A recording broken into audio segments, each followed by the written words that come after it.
The Indians were non-aligned, and they treated the Chinese really generously. India immediately recognizes China in 1950. Countries like the United States didn't forever. And then to help China break out of its diplomatic isolation at the end of the Korean War, India signs a friendship treaty with China, and as part of that friendship treaty, it recognizes Chinese sovereignty over Tibet. Meanwhile, the Chinese want to complete their control over Tibet, and so they're going to send big armies up there. Tibetan culture, it's of Indian origin. It's not Chinese origin. So this repression of Tibetan culture just appalls the Indians. The Chinese come to the Indians and say, look, why don't we do a swap on sovereignty? You recognize our sovereignty over that Aksai Chin plateau where nobody lives, and then we'll recognize your sovereignty over this much more densely populated Arunachal Pradesh. And Nehru doesn't want to hear anything about it. So, during the Cuban Missile Crisis, when Russia is much too busy,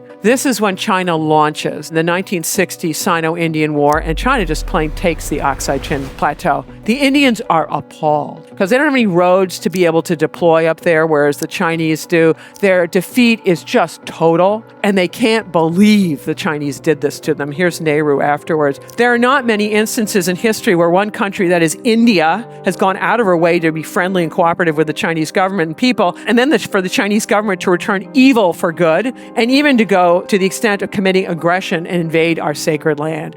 Who does this? I get it, the Chinese get the territory they want, but what they have done is taken a country, India, which had its leadership terribly idealistic, not interested in becoming militarized at all, and making them angry forever. India immediately doubles the size of its army within the next 10 years to up to 750,000 people, creates 10 mountain divisions useful against China, and they've never ceased being so angry. What if, instead of playing this game this way, China and India had teamed up? I would suspect we would be in a very different world order now. But this is China's decision, not India's fault on this one.